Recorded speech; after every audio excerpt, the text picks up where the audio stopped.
Vamos estar em pé?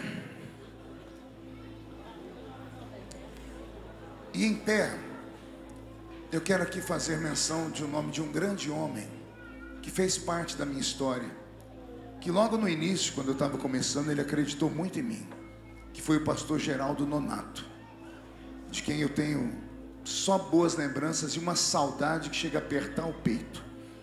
Essa cidade deu ao reino de Deus um grande homem. Parece que o Elias está por aí, o filho dele está por aí, o pastor Elias. Elias Nonato está por aí? Alguém me disse que está aí, cadê o Elias? O Elias, saudade do seu pai, viu? A terra perdeu, Ipava perdeu, mas o céu ganhou. E ele está lá do lado da minha mãezinha agora, né? Faz parte. Essa é a vida. Que Deus abençoe a cidade de Ipava, hoje e sempre. Abra sua Bíblia comigo, no Evangelho segundo escreveu São João, no capítulo de número 14. Deus está aqui. João capítulo 14, versículo de número 16, 17 e 18. Está escrito: e eu rogarei ao Pai, e Ele vos dará outro Consolador, para que fique convosco para sempre, o Espírito da verdade, que o mundo não pôde receber, porque não vê, nem o conhece, mas vós o conheceis, porque Ele habita convosco e estará em vós. Não vos deixarei órfãos, voltarei para vós. Amém, igreja? Feche a Bíblia, coloque no banco, na cadeira, e pegue na mão da pessoa mais perfumada do seu lado aí. Eu tentei bonito, não deu certo. Perfumado deve ter alguém ainda. Isso, agora aperte a mão da criatura com carinho até ela falar aleluia. Pentecostal que não faz barulho. Está com defeito de fabricação, não é? Vamos orar? Senhor, nós te exaltamos, nós te glorificamos. Nós entendemos que dentro de alguns minutos, e este santuário mais uma vez ficará pequeno para o tamanho da glória que o Senhor vai mandar do alto dos céus. Os que vieram tristes começarão a saltar de alegria. Os que vieram se arrastando não voltam para casa se arrastando. Hoje voltarão voando nas asas de um novo tempo. E antes que eu comece a revelar os seus mistérios, cerque esta igreja com a sua glória. E num raio de 5 quilômetros, onde houver um demônio alojado, eu dou a esses demônios segundos para sumirem de Ipava, porque se não sumirem, serão queimados pelo poder da sua glória que aqui será derramada. Rasgue os céus sobre nós esta noite. Manda anjos de fogo descerem aqui. Que estes anjos desçam trazendo brasas nas mãos. Comecem a esparramar estas brasas entre nós. E onde houver um crente cheio do Espírito Santo, pega ele nesta noite, Jesus, e mostra o caminho da verdadeira e poderosa adoração. Fala conosco, fica conosco. É o que eu te peço agora e sempre. E toda a igreja diz amém. Os que podem, tomem o seu assento aplaudindo a Jesus, porque Ele é bom, porque Ele é maravilhoso. Eu perguntei ao irmão Evaldo quanto tempo eu tinha. Ele falou que eu posso ir só até as 4 da manhã, né? Então eu prometo que até as 4 da manhã eu devolvo o microfone. Antes de pregar, porém, eu preciso fazer um pedido. Eu preciso que todos prestem atenção. Eu estou ficando velho, e estou ficando um velho ranzinza. Eu não tenho mais paciência de estar pregando e as pessoas andando na minha frente. Então eu vou fazer um pedido para você agora. Encontre um lugar para sentar e fique. Não se levante para mais nada, a não ser que seja uma diarreia. Se for uma diarreia daquela que não tem Imosec que resolva, você está liberado. Fora isso, por favor, não se locomova. Engole esse chiclete que você está mascando agora. É porque eu ia pedir para você tirar ele da boca, mas você vai ser tentado a colar no banco da igreja. E o banco foi comprado com ofertas e dízimos. É santo, e não pode ser profanado. Então aprenda, não entre mais com chiclete dentro da igreja, engole ele em nome de Jesus, tá bom? Vou esperar aquela mocinha que está andando ali com um copo de água encontrar o lugar dela para sentar. Isso. Mais alguém vai se locomover? Pronto. Veja só, eu estou sendo educado. Depois que eu começar a pregar, possa ser que eu não tenha mais esse tipo de educação. Então, já deixo aqui um alerta para ninguém me chamar depois de mal educado. A igreja diz amém? Amém. Tem um texto na Bíblia que ele me apavora todas as vezes que eu leio. Tem um homem que ele está no alto de uma montanha. Não é uma igreja bonita como essa. Só tem pedras perto dele. E na frente dele tem uma sarça. E a sarça começa a fumegar. Ele, pela curiosidade, é atraído. E quando ele vai se aproximar da sarça, uma voz diz a ele: quer se aproximar de mim, eu deixo. Mas primeiro, tire as alparcas dos seus pés, porque o lugar onde você está é uma terra santa. O que faz o ambiente ser santo não é a placa linda do nome da igreja que está lá fora. É uma presença invisível que está aqui dentro. E então, em nome dessa presença, tente não roubar a bênção do irmão que está do seu lado. Pastor, eu nunca roubei. Já roubou e nem sabe. Imagine que o culto tem várias horas. O pregador às vezes prega 1 hora. E nem sempre Deus fala 60 minutos. Às vezes a resposta que Deus tem para a pessoa do seu lado é 10 segundos. Mas justo na hora da resposta, que era para a pessoa prestar atenção, você se levantou. Você passou um diácono entregando água. Tomou a sua atenção. Você perdeu a bênção. Então eu estou cansado de ladrões de bênção. Se não for para abençoar o culto, fique na sua casa.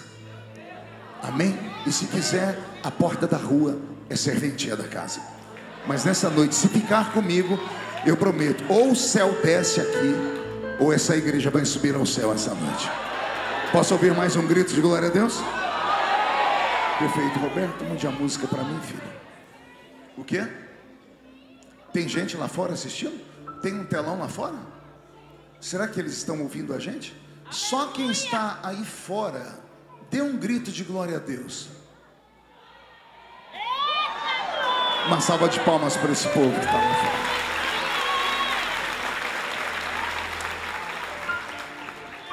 Vou esperar a mocinha sentar. Essa moça linda de vestido florido que está passeando na igreja. Isso. Eu estou avisando, eu estou educado por enquanto. A outra irmã com os ombros brilhantes vai encontrar um lugar para sentar. Está vestida parecendo a Beyoncé, né? Isso. Olha para o seu irmão e diga: vamos subir ao céu? Quem pode dar um grito de glória a Deus daquele tamanho? A primeira vez que eu ouvi falar de João 14, eu era só um garoto. Era um garoto novo convertido. Eu estava naquele culto ar livre e o presbítero Olaide Gomes estava pregando. E quando ele leu João 14, o texto foi tão bonito que fez meu coração sacudir dentro do peito. E eu achei muito interessante aquilo. Nunca tinha tido uma experiência como aquela.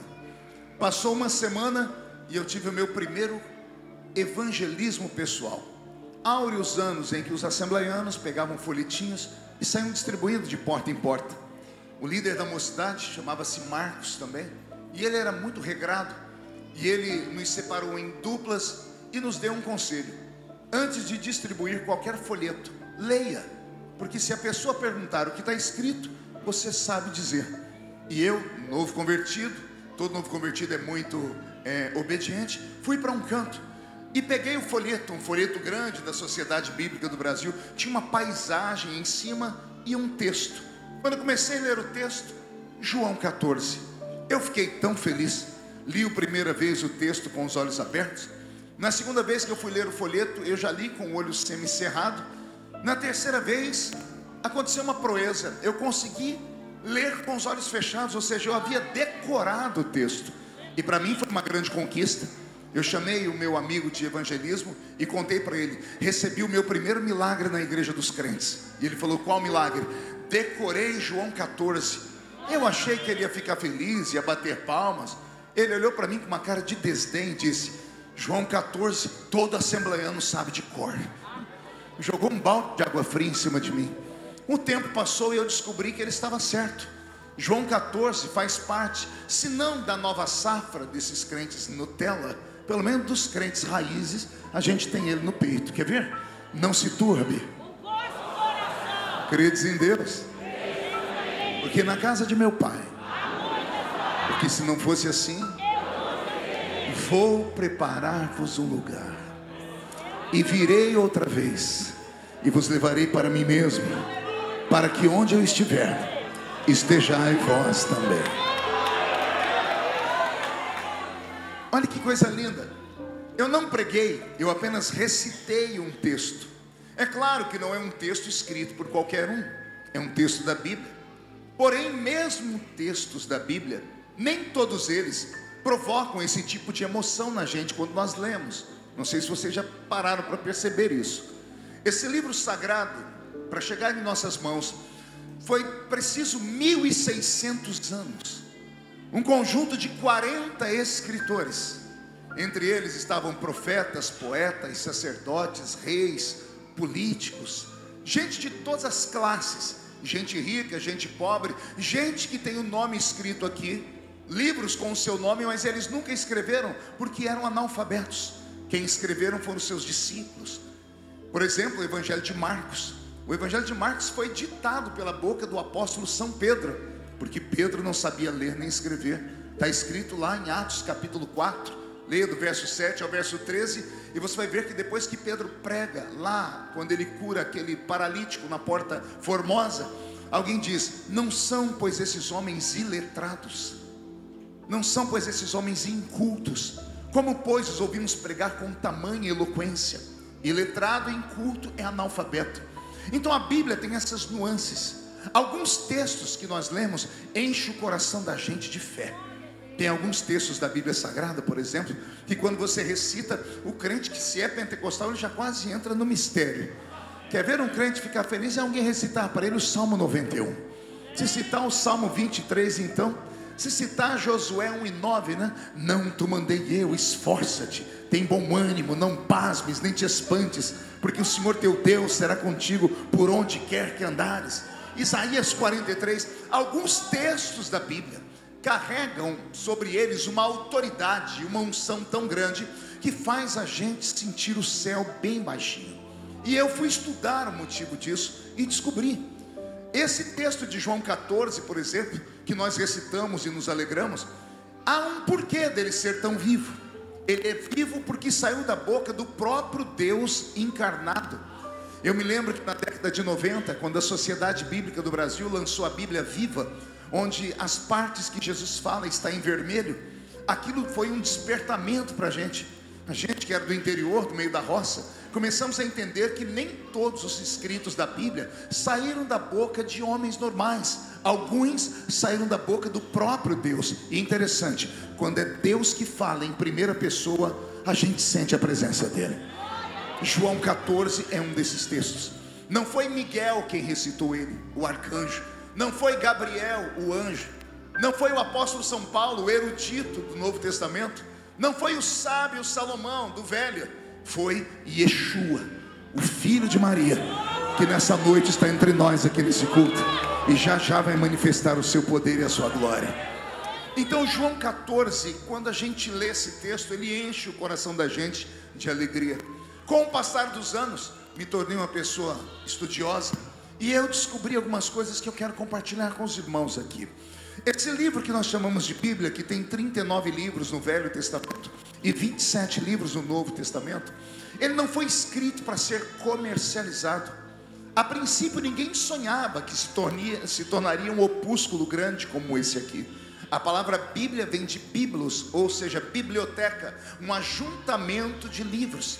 Nesse livro sagrado aqui, como ele não foi escrito para ser comercializado, ele não está escrito em ordem cronológica. Não sei se você sabia disso. Se eu perguntar, por exemplo, aqui aos irmãos que estão me ouvindo, qual foi o primeiro livro da Bíblia a ser escrito, possivelmente alguém diria que foi o livro do Gênesis. E não foi. O primeiro livro da Bíblia foi o livro de Jó. O primeiro livro a ser escrito, o mais antigo livro, é o livro de Jó. Ora, se o livro de Jó é o primeiro a ser escrito, por que ele não está antes do livro do Gênesis? Exatamente por isso, porque a Bíblia não foi escrita para ser um livro como se fosse técnico, uma história a ser contada do início ao fim. São memórias, são lembranças que passaram de gerações em gerações, em vários tipos de idiomas. Alguns deles nem existem mais, como o aramaico, por exemplo. E tudo isso chegou aos nossos dias, aqui, em forma desse poderoso livro. É por isso que muitas vezes, ao lermos a Bíblia, não compreendemos. A Bíblia é tão fantástica que o primeiro escritor dela, que é Moisés, escreveu os primeiros 5 livros da Bíblia e também o livro de Jó. Veja só, talvez você não sabia disso. Moisés escreveu Jó, escreveu os primeiros 5 livros da Bíblia, que nós chamamos de Pentateuco, que são Gênesis, Êxodo, Levítico, Números e Deuteronômio, e também escreveu alguns salmos. Não sei se você sabia disso. Alguns dos salmos foram escritos pelo próprio Moisés.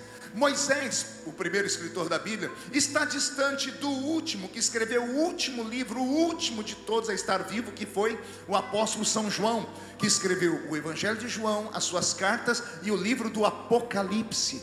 O Apocalipse encerra, o Gênesis começa. Moisés escreve o início, João escreve o fim. Eles estão distantes 1600 anos, nunca sentaram para tomar um café nem para bater papo, mas parece que eles estavam numa comunhão tão grande. É como se um falasse: eu começo uma história e você termina ela. Como assim, pastor? Gênesis começa com um casamento entre Adão e Eva. Apocalipse termina com um casamento entre Jesus e esta igreja que está aqui me assistindo pregar nessa noite. Olha que coisa fantástica que é a Bíblia Sagrada. Por que eu estou dizendo isso? Porque o Evangelho de João não é algo diferente. Ele não está escrito em ordem cronológica. Alguém foi se lembrando das histórias e foi colocando no papel. João mesmo, quando teve a habilidade para escrever, já tinha mais de 90 anos. Quantos anos eu disse? Pergunte ao seu irmão: você sabia disso? Porque lá em Atos está dizendo que eles eram iletrados. João era um analfabeto, como Pedro era um analfabeto, porque ambos eram sócios em uma embarcação lá na terra antiga de Israel. E daqui a pouco você vai entender o porquê eles eram iletrados. E aí, com o passar dos anos, João é o último dos apóstolos a permanecer vivo, e ele é preso pelo imperador. E o imperador Domiciano o envia para a ilha de Patmos. E quando João está isolado na ilha de Patmos, ele recebe a visitação de Jesus. E Jesus dá uma ordem para ele. Alguém lembra da ordem? João, eu vou te mostrar as coisas que eram, as que são e as que hão de acontecer. Jesus falou: vou te falar sobre o passado, o seu presente e o futuro. E tudo que você vê, escreve em um livro. João era analfabeto. Como é que João ia escrever em um livro? Aí o Senhor tirou ele da ilha de Patmos. Ele foi morar na cidade de Éfeso, foi pastorear na cidade de Éfeso, na carta aos Efésios. E aí João entrou numa escola e aos 90 anos foi alfabetizado. E com 90 anos de idade escreveu o que ele lembrava. Então o evangelho que ele escreveu aqui, esse que eu li com vocês, João 14, ele foi escrito 60 anos depois que João tinha vivido aquilo. Haja memória para se lembrar de tudo. Então João não escreveu o evangelho em ordem cronológica. Por que eu estou dizendo isso? Porque João 14 está fora de ordem. João 14 deveria estar entre João capítulo 20 e João capítulo 21. Por quê? Porque o capítulo 20 e o capítulo 21 encerra um tempo. É um ponto final em uma era. É um encerramento de uma epopeia. De João para frente começamos uma nova história. Temos o livro de Atos dos Apóstolos, começamos o início da igreja de Cristo. Depois temos a carta aos Romanos, as cartas paulíneas e assim sucessivamente. Então o evangelho de João, no capítulo 20 e 21, ele encerra um tempo. João 14 deveria estar ali perto do capítulo 20. Pergunte por quê? Só falo se todo mundo perguntar. Porque João 14 é um capítulo de despedida. É um capítulo de fechamento de ciclo. Jesus acorda pela manhã, olha os seus discípulos, e eles estão ali sentados na frente dele, depois de tomarem um café, perguntando: o que iremos aprender hoje? Por que aprender? Porque todas as vezes que a Bíblia chama Jesus de Rabi, Raboni, ou rabino. A Bíblia está chamando Jesus de mestre, e mestre é professor. Diga comigo, professor. Então todo rabino é um ensinador, é um professor. Todo mestre é um professor. O que era Jesus? Um professor. E a palavra discípulo significa aluno. Olha que interessante. Jesus é o mestre e tem seguidores. O professor é cheio de alunos. Erramos e mentimos até quando falamos que Jesus teve 12 discípulos. Jesus não teve 12 discípulos. Ele teve milhares de discípulos. Somente em Lucas capítulo 10 ele mandou uma comitiva de 70. Aqui já quebrou a história de 12. Jesus não teve 12 discípulos, ele teve 12 apóstolos. E o que são apóstolos? São professores também. Mas o aluno, para virar professor, ele tem que terminar os estudos, ele tem que se formar. João 14 é o capítulo da formatura. João 14 é o dia em que Jesus acordou pela manhã e disse: hoje não tem mais aula. E eu imagino os alunos dizendo: é feriado, mestre? Não. É o Shabá? Não. E por que não tem aula? Porque hoje vocês encerram um ciclo. Vocês absorveram tudo aquilo que eu tinha para ensinar. Desde que eu coloquei os pés nesse mundo, aquele que me antecedeu avisou: é chegado o reino de Deus na terra. Foi assim que João Batista abriu o caminho de Jesus. Foi ou não foi? Aquele homem magro, usando uma roupa feita de pelo de animal, com aquela barba e cabelo desgrenhado, porque era um nazireu, magérrimo, porque a sua dieta era a base de mel silvestre e gafanhoto. Ele entra dentro de Jerusalém e as pessoas acham que ele é um neandertal, um homem das cavernas pela aparência dele. Mas quando ele abre a boca, o coração dos judeus quase salta para fora, porque ele começa uma pregação mais ou menos assim: raça de víboras, quem vos ensinou a fugir da ira de Deus? Perguntaram para ele: você é o Messias? Ele disse: eu não sou digno nem de desatar as alparcas dos pés dele. Eu na verdade vos batizo com água para arrependimento, mas ele, o Messias, ele vos batizará com o Espírito Santo e com fogo. Olha que história eu estou desenhando para vocês. Antes de chegar aqui no mestre da Galileia, permita-me contar algo. Lembra que eu disse que eu ia falar porque João e Pedro eram analfabetos? Quando Jesus Cristo nasceu nesse mundo, o Império Romano, o império mais cruel da história, o império mais terrível de todos os tempos, o império que inventou métodos de tortura que até hoje causam asco e náuseas na gente. Por exemplo, a morte de cruz foi uma invenção romana, sabiam disso? Os romanos inventaram a morte de cruz. Eles inventaram a cruz de Santo André, uma cruz em forma de X. Assim foi crucificado o irmão de Pedro. Eles também criaram a morte de cruz de cabeça para baixo, que eles chamam de pé de galinha, que foi a morte pela qual Pedro passou. Eles inventaram o azorrague, um chicote que tinha de 7 a 12 tiras de couro, e na ponta de cada tiro de couro um osso de carneiro quebrado ou uma limalha de ferro, usada para torturar judeus. O apóstolo São Paulo disse assim: assim como meu Senhor, eu também tomei uma quarentena de açoites menos um, 39 chibatadas. Se você é bom de matemática, multiplique por 7 ou por 12, e você vai ter aí uma média de mais de 350 buracos feitos no corpo de Jesus, naquele dia em que ele foi espancado, lá no jardim daquele imperador romano, ou daquele governador romano que acabou lavando as mãos, Pôncio Pilatos. Os romanos criaram métodos de tortura, incluindo a ilha de Patmos, que para eles era uma ilha amaldiçoada, e ali eram jogadas as pessoas, as bestas feras. Os romanos, quando oprimiram o povo judeu, eles deixaram o povo judeu tão fragilizado, que na época em que Jesus nasceu, 95% dos judeus não sabiam ler nem escrever. Porque assim funciona todos os impérios tirânicos, todos os ditadores. A primeira coisa que eles fazem é tirar do povo a capacidade de pensar. E para tirar do povo a capacidade de pensar, tire deles a escola, tire deles a dignidade. Não deixe eles aprender a ler e escrever, e você terá um povo que será facilmente subjugado. Não bastasse 95% do povo judeu não saber ler nem escrever, pastor, 75% dos ganhos de cada um deles era devolvido para o Império Romano em forma de tributo. Imagine se você que paga aí 27% de imposto de renda já fica bravo. Imagine você pagar 75% para o Império. O que sobrava para os judeus? Apenas para comer. E a isso dava a eles a desesperança. Soma-se a isso que do livro de Malaquias, o último livro do Velho Testamento, e o livro de Mateus, o primeiro livro do Novo Testamento, nós temos um período chamado em teologia de período interbíblico, um período de 400 anos que Deus ficou sem falar com a raça humana, 400 anos sem falar com Israel. Por 400 anos não se levantou profetas. Por 400 anos não houve sinais, prodígios e maravilhas. Por 400 anos aquela nuvem chamada Shekinah, a nuvem da glória de Deus, não desceu mais sobre aquele povo. Por 400 anos os anjos não vieram visitar Israel.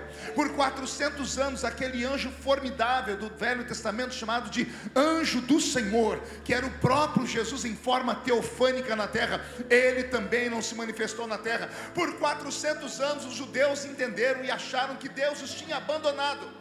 Como eles não tinham mais vida espiritual e não tinham mais vida material, eles estavam jogados às traças. É nesse ínterim que aparece João Batista dizendo: é chegado o reino de Deus entre vós.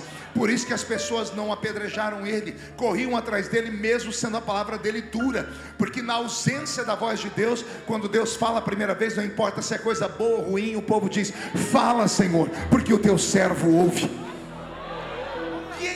Que Jesus Cristo, o nosso meigo nazareno, vai aparecer. A Bíblia Sagrada é interessante. Ela conta para nós do nascimento de Jesus até os seus 12 anos. E depois ela dá um salto. Já vai contar para nós a história de Jesus com 30 anos. Isso aqui é um mistério. Poucos de nós temos aí a habilidade de estudar sobre isso. Aliás, alguns de nós não têm nem coragem de parar para pensar sobre isso. O que foi que Jesus fez da vida dele, dos 12 até os 30 anos? Ele se preparou intelectualmente. Ele correu o mundo do seu tempo. Ele buscou conhecimento. E já já você vai ver que parte do conhecimento que ele buscou, ele vai usar aqui com seus discípulos. Já já eu chego lá. Então Jesus estava ali agora com 30 anos de idade, já no início da sua história como ministro do Evangelho, até que ele resolve se mostrar em um casamento, nas bodas de Caná da Galileia. A sorte daquele casamento é que a mãe do noivo tinha uma amiga muito especial. A amiga dela chamava-se Maria, desposava por um tal de Yosef ou José. Maria chega com o filho, Jesus, lá na festa, e de repente a mãe do noivo chama Maria, que era amiga íntima, e diz assim: olha, vai ser uma vergonha.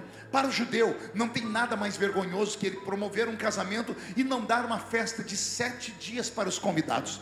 Eles gastam uma vida inteira para juntar recursos, para que no dia do casamento seja o dia mais especial deles, e uma festa de 7 dias ininterruptas. Mas aquele casamento das bodas de Caná ia acabar com 3 dias de festa. Foi aí que a mãe do noivo chamou a sua melhor amiga Maria e disse para ela: vai ser um vexame, o nome da minha família vai ser jogada no ralo. E Maria pergunta por quê? Ela diz: porque acabou o vinho. Maria lembrou que o filho estava na festa. Ela chamou Yeshua, chamou Jesus e disse: meu filho, a minha melhor amiga vai passar vergonha depois de uma vida inteira, porque vai faltar vinho nessa festa. E o filho diz: não vai faltar não, mamãe, se me obedecerem não vai faltar. Aí Maria chama alguém e diz assim: tudo que o meu filho mandar vocês fazer, vocês dão um jeito de fazer. E aí Jesus deu uma ordem: me tragam 6 talhas de água. E trouxeram 6 talhas de água, e a Bíblia diz que Jesus transformou as 6 talhas de água em vinho, e houve festa. E a festa foi tão grande que o mestre-sala, aquele que experimentava a comida, olhou para os donos da festa e disse: vocês são loucos? Se costuma servir o melhor vinho no início da festa, porque depois que a pessoa bebe o melhor vinho, depois que ela está bêbada, pode dar até vinagre para ela, que ela não sabe o que está bebendo. Agora vocês deixam o melhor vinho para o último dia da festa. E alguém diz: é que o melhor vinho chegou porque tem um convidado especial aqui. Olha, o dono da festa já chegou aqui, está entre nós. E eu não sei se você acredita, mas ele pode transformar essa sua carranca feia em motivo de muita alegria daqui a alguns minutos. É só você beber do vinho que ele está entregando para nós aqui nessa noite. Alguém entende essas palavras de pregador maluco aqui? Alguém pode dar um grito daquele tamanho capaz de acordar a cidade de Paba? Depois que ele transformou a água em vinho, a sua história saiu dos 4 cantos daquela casa, daquela pequena vila, e se esparramou por toda a terra de Israel, que estavam sem esperança.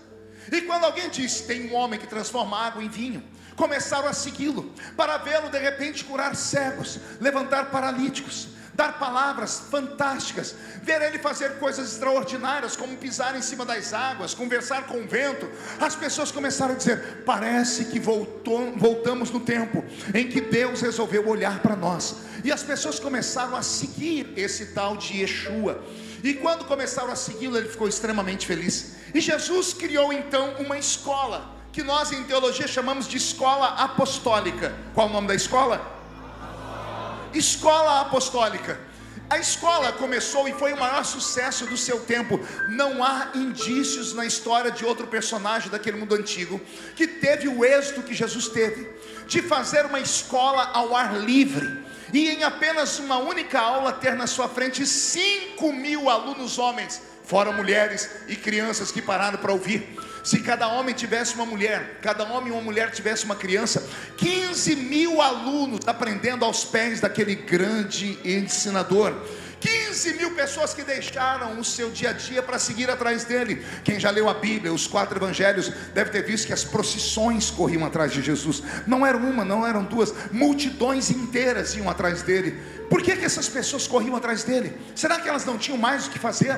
Elas não tinham emprego por acaso? Elas não tinham casa? Tinham, mas o que tinha era tão pouco que não dava a eles esperança de vida. O que eles recebiam, ou o que sobrava, depois de pagarem tributo para Roma, era tão pouco que eles não tinham dignidade. Sabe quando você acorda de manhã e não tem vontade de ir para o trabalho, porque você olha para o seu salário, ele mal dá para você colocar comida em casa? Multiplique isso por 10, era o sentimento de cada judeu naquele mundo antigo. E de repente aparece um homem que transforma água em vinho. As pessoas começam a ouvi-lo, e as palavras dele não entram apenas no ouvido e ficam no cérebro. Elas entram no ouvido, faz uma varredura no cérebro e desce para o coração deles. A Bíblia Sagrada conta histórias assim, que quando Jesus pregava, as pessoas diziam: que homem é esse, que quando fala, o coração da gente se aquece dentro do peito. Alguém aqui deve se lembrar aqueles 2 discípulos do caminho de Emaús, que encontraram com esse homem no meio do caminho, que contaram para ele uma história, ouviram dele uma outra história, que quando estavam para se separar dele, convidaram ele para ir para a casa deles e jantar com eles. Como era um convidado, deram a ele a oportunidade de fazer a oração inicial, ou a oração de agradecimento. Qualquer judeu levantaria o pão e diria assim: graças te dou, ó grande El Shaddai, graças te dou, ó grande Adonai, e terminaria aí a oração. Mas esse convidado especial levantou o pão e fez assim: graças te dou, meu Pai. E quando ele disse meu Pai, todos os que estavam ali de olhos fechados abriram os olhos, porque aquilo era uma heresia. Jesus inclusive foi morto porque dizia que era filho de Deus. Aquilo para eles era um terror. Quando abriram o olho para repreender o visitante não estava mais lá. O pão estava partido no meio da mesa. Ele sumiu, e um olhou para o outro e disse: porventura não ardia o seu coração enquanto ele falava conosco? A presença dele faz isso, a voz dele faz isso. As pessoas começaram a deixar a sua vida sem esperança e passaram a andar atrás dele, não apenas por causa de milagres. A princípio foi até por causa das suas palavras, e cada vez que ele dava uma palavra, as pessoas ficavam mais emocionadas. Ele dizia assim: bem-aventurados são aqueles que choram, porque eles serão consolados. Um dia as pessoas estavam tão cansadas de serem violentadas pelo Estado romano, e ele deu um grito assim: vinde a mim, vós os que estáis cansados e oprimidos, porque eu vos aliviarei. Alguém foi gritar para ele dizendo que o salário do pecado é a morte. Ele disse: sim, mas o dom gratuito de Deus é a vida eterna. Ele começou a plantar dentro daquelas pessoas a vida, a vitalidade, a esperança, a seiva de existir de novo começou a brotar dentro deles, e as pessoas continuaram seguindo. E assim como em uma escola, lembra que eu disse que ele fundou uma escola? Ele agora começa a ensinar no meio da rua. Isso é um ensinamento que Jesus aprendeu com os gregos. Quem inventou essas escolas ao ar livre foi Sócrates, Aristóteles e Platão. Eles que tiraram o ensinamento apenas dos ricos, que tinham condições de mandar os seus filhos para as catedrais, para as universidades, e passaram a ensinar os pobres, os plebeus no meio das esquinas. Eles ensinavam na rua. Jesus pegou esse gancho dos gregos e disse: vou fundar uma escola na rua. E a escola de Jesus fez sucesso. Para onde ele ia, lá ia a multidão de alunos aprendendo. Teve um dia que a aula foi até tarde e os alunos estavam com fome, mas ninguém reclamou. Foi ele que escutou o estômago deles roncar. Aí ele olhou para para os discípulos dele que estavam ali, os mais chegados, disse: alimente o povo. E eles disseram: como é que vamos alimentar uma multidão dessa? Não temos comida. E ele diz: pergunte se alguém tem alguma coisa aí ainda. E não é que saíram gritando no meio do povo: alguém tem comida? Alguém tem comida? Levantou um garoto, um menino: eu tenho 5 pães e 2 peixinhos. Levaram até o mestre. O mestre diz: é o suficiente. Depois de ter dado para alguns deles um pedacinho de peixe dentro do pão, ele pegou o pão, levantou, deu graças e começou a partir o pão e não parou mais. Ele alimentou uma multidão e ainda sobraram 12 cestos cheios. A aula começou a ficar mais interessante, porque agora, além de falar, ele estava multiplicando, ele estava ensinando o que João havia dito: é chegado o reino de Deus entre vós. Ora, o que é o reino de Deus? É o contraponto do reino do diabo. Onde Deus chega, o diabo vai embora. Onde chega Jesus, a enfermidade sai. Onde chega Jesus, a desesperança vai embora. Onde chega Jesus, até a morte é obrigada a colocar a violinha no saco e dar no pé, porque diante dele, até a morte tem que dar um salto e dizer: ele é o príncipe da vida. Só para os desavisados, eu não estou aqui nesta noite em um teatro. Isso aqui não é um teatro onde você aplaude quando gosta ou vai quando não gosta. Não, aqui é um lugar de adoração, de ensinamento. Aqui ainda é o quartel-general dele. Na medida que eu estou falando, ele está indo em um por um daqueles que aqui dentro estão e está revelando esta palavra de uma maneira diferente. Esse é o milagre do culto evangélico. O pregador prega só uma coisa, mas cada um entende de um jeito, porque o Espírito Santo vai traduzindo a palavra no coração deles. Ou seja, enquanto eu estou falando dele, ele está aqui presente, caminhando entre nós. Alguém sentiu a presença dele aqui hoje já? Então agora não dá um grito, não, dá um berro de glória a Deus daquele tamanho, por favor. Vamos lá, estamos crescendo. Ele agora está com a sua escola apostólica. Ele está ensinando, e agora ele começou a multiplicar pães e peixes. E agora ele vai começar a ensinar o que é a praticidade do evangelho. Ele vai começar a dizer que tudo que o diabo fez com a raça humana, Deus pode desfazer.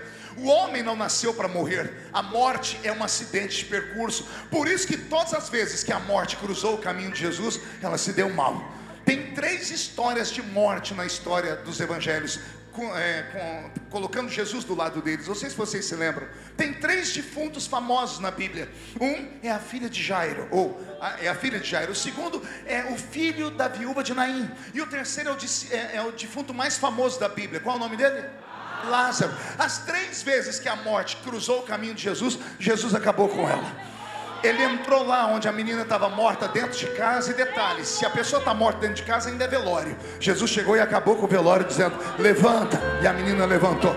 Daqui a pouco Jesus está no meio da estrada, ou seja, já tem um cortejo fúnebre, né? O segundo estágio da morte. Jesus parou o cortejo fúnebre, foi lá, tocou o esquife e disse: morto, levanta. Um morto levantou. Aí por último Jesus foi num cemitério. O moço estava morto há 4 dias. Ele mandou alguém tirar a pedra e ele só deu um grito: morto, sai daí de dentro. Não, ele não chamou morto, ele chamou ele pelo nome. É o único morto que ele chamou pelo nome. A filha de Jairo não tem nome, o filho da viúva de Naim não tem nome, mas o Lázaro tem. Pergunte para mim por quê? Por causa do local onde Jesus estava. Ele estava num cemitério. Se Jesus fala morto, levanta, o cemitério inteiro ressuscitava naquele dia. Mas o milagre não era para todo mundo, era só para aquele tal de Lázaro. As pessoas começaram a ficar assustadas com ele. Não era só um ensinamento, não era só multiplicação de pão e peixe. Agora tinha prodígios e maravilhas. De repente eles veem ele levantar paralíticos, eles veem ele abrir os olhos dos cegos. E aí ele faz algo que deixa todo mundo de cabelo arrepiado. Pergunte o quê? Maior do que paralítico andar. Pergunte o quê? Maior do que morto ressuscitar. Pergunte o quê? Maior do que cego ver. Pastor, qual é o maior milagre do que esses? Perdoar pecados. Que pena que você não gritou mais alto. Mas eu fiz de propósito. Você viu como nós nos empolgamos mais com coisas materiais do que com coisas espirituais? Se falar em milagre de cura divina, o povo grita, pula. Mas quando eu falei de perdão de pecados, foi um glória a Deus meio xoxo. Agora uma vez olharam para Jesus e debocharam dele, porque acharam que ele não tinha poder para perdoar pecados. Aí ele olhou para o paralítico na frente dele e disse assim: o que é mais fácil fazer, pessoas? Falar a esse homem que os pecados dele estão perdoados, ou dizer a ele: levanta e anda? Todo mundo falou por dentro. É claro que é mais fácil falar que pecados estão perdoados, porque ninguém tem prova se está perdoado ou não. Aí Jesus disse: se é mais fácil perdoar pecados, eu vou fazer o mais difícil. Moço, levanta, toma a tua cama e vai para sua casa. Ele perdoava pecados. Quando as pessoas começaram a ver isso, elas entraram num frenesi, e a fama de Jesus extrapolou limites. Levaram ele para uma cidade uma vez, que ele acabou com o serviço da UPA, do hospital. Ele acabou com a dor de cabeça dos prefeitos da cidade vizinha. A Bíblia diz que ele entrou numa cidade e curou todos os doentes. Todos os médicos ficaram desempregados, os enfermeiros ficaram desempregados, os remédios que tinham lá apodreceram, porque ele, por onde passava, fazia sinais, prodígios e maravilhas.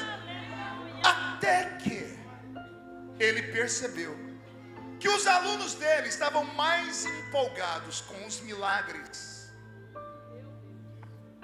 do que com aquilo que ele falava. Quando Jesus percebeu isso, ele deu uma travada. Ele começou a falar: então quer dizer que vocês me seguem somente por causa de milagres? Vocês me seguem apenas por causa de sinais, prodígios e maravilhas? Fiquem sabendo que o meu reino não é desse mundo. Quando ele começou a dar essas invertidas, as pessoas começaram a ficar ouriçadas. Ele começou a dizer: quer me seguir? Não tem milagre não, toma a sua cruz e vem. Quer ser abençoado? Deixa o seu pai e sua mãe e vem. Alguém foi falar: e os seus parentes? Ele disse: meus parentes são esses que estão aqui ouvindo o que eu tenho para ensinar. Ele começou a fazer pregações mais duras, pastor. E as pregações mais duras começaram a incomodar o povo. Pergunte por quê. Jesus entendeu que aquele povo estava indo atrás dele, não mais pelo que ele já tinha feito. Estavam indo na expectativa do que ele iria fazer. Pelo menos uma irmã entendeu. Eu vou traduzir. O que te trouxe aqui hoje? A gratidão do que ele já te fez? Ou a expectativa do que você quer receber? Essa é a diferença de uma igreja raiz como a Assembleia de Deus de outros movimentos que tem por aí, que não se estabelecem. Os outros movimentos, eles fazem promessas imediatas: vem que você vai receber, é campanha, é isso, é aquilo. As pessoas vão lá em busca do que ele tem para dar. O assembleiano, pelo menos a maioria, eles entram aqui não por causa daquilo que ele tem para dar. A gente entra aqui por causa daquilo que ele já nos deu. Pastor, e o que foi que ele nos deu? Ah, seu ingrato, seu infeliz, você esqueceu quando você aceitou Jesus como Salvador? Você era feio, mas tão feio que quem olhava para você não sabia se você estava de frente ou de costa. Os cachorros da rua lambiam a sua boca quando você saía lá do bar, capengando e vomitado. As mulheres tinham vergonha da senhora, porque a senhora era uma mulher de vida duvidosa. Você era um mau pagador, você era um traste para a sociedade, era um péssimo empregado, espancava a esposa e os filhos. Aí entregou a vida para Jesus. Da noite para o dia se transformou em um anjo. Da noite para o dia Jesus mudou a sua história, o seu caráter. Os seus pecados foram perdoados. Você está achando que eu estou falando demais? Pega uma foto sua antes de ser crente e pega uma hoje. Você vai fazer o sinal da cruz. É pelo menos esse entendeu, deu glória. Eu vou falar de novo. Você acha que essa pessoa que está do seu lado sempre foi bonitinha desse jeito aí? Gente, se você soubesse perto de quem você está sentado agora, a senhora ia segurar a bolsa com as duas mãos. O senhor ia botar a mão no bolso aqui e segurar a carteira. O senhor não ia deixar a sua esposa sentar perto dessa mulher, porque ela ia influenciar ela para coisas ruins. Se você soubesse de onde foi que essa turma toda veio. E aí agora você vem aqui e está reclamando: ah, ele não falou comigo, ele não me deu nada. Deixa eu te contar uma história. Se você viver mais 1500 anos nesse mundo e não morrer, e a partir de hoje ele não fizer mais nada por você durante 1500 anos, daqui 1500 anos a sua conta no céu ainda vai estar no vermelho. Alguém entendeu? Tem que desenhar? Vou desenhar. Se ele não fizer mais nada durante 1500 anos, você ainda vai ser devedor a ele, porque nada do que você tem você merece. Você não é salvo pelo que você tem, você é salvo pela graça. E o que é a graça? A graça é um favor imerecido. Ei, assembleiano, marca aí. Você pode não ter tudo que você quer, mas ele tem te dado tudo que você precisa, inclusive a força para vir no culto hoje. Quantos não deram conta de vir no culto hoje, nem sendo atraídos pela propaganda? A depressão, a síndrome do pânico, o Rivotril, o Lexotan, jogaram eles em uma cama. Crianças estão se mutilando, pessoas estão com ansiedade ao nível máximo. As pessoas já não se amam, não há mais humanidade dentro desse nosso país, não há justiça no nosso país. E como é que nós ainda estamos aqui com a mão erguida dando glória a Deus? É porque nós temos muito mais do que a maioria dos homens e mulheres lá fora. A maioria das pessoas lá fora não tem onde se apegar. É por isso que você vê, fulano de tal se matou, deu um tiro no ouvido, fulano de tal se enforcou, o homem encheu a cara, porque o ser humano carrega dentro dele um vazio que ele acha que pode ser preenchido com drogas, com sexo e com dinheiro. Mas nós, com a nossa limitação, porque a maioria dos crentes são muito simplórios, nós, com a nossa psique tão não tanto trabalhada, porque nem todos de nós fomos a uma faculdade, nós temos um conhecimento que a maioria das pessoas não tem. Nós sabemos que há um poder que substitui sexo, que substitui dinheiro, que substitui fama, que dá ao ser humano vontade e gana para viver. Dostoiévski, o grande pensador russo, depois de analisar por que os seus amigos, playboyzinhos da velha Rússia, que eram meninos que haviam estudado, que eram todos eles filósofos, por que eles tiravam a própria vida? Ele ficou pensando, meus amigos tiram a vida sendo ricos, são bonitos, eles têm tudo, por que se matam? Dostoiévski, depois que estudou a vida deles toda, chegou a uma conclusão. Olha o que ele escreveu: todo ser humano tem dentro dele um vazio do tamanho de Deus. Vou falar de novo. Todo ser humano tem dentro dele um vazio que o sexo não supre, o dinheiro não supre, a fama não supre. Todo ser humano tem um vazio aqui que só a presença de Deus encaixa lá dentro. Você pode não acreditar, mas 90% desses crentes aqui não tem 10 centavos no bolso agora. Se você sacudir a pessoa de cabeça para baixo, não cai uma moedinha de 5 centavos. Mas se você pudesse abrir a alma deles, o coração deles, você encontrar um trono, sentado no trono o Espírito Santo dizendo: eu sou suficiente na vida deles. E se isso é verdade, dá agora um berro daquele tamanho para acordar a cidade de Pablo.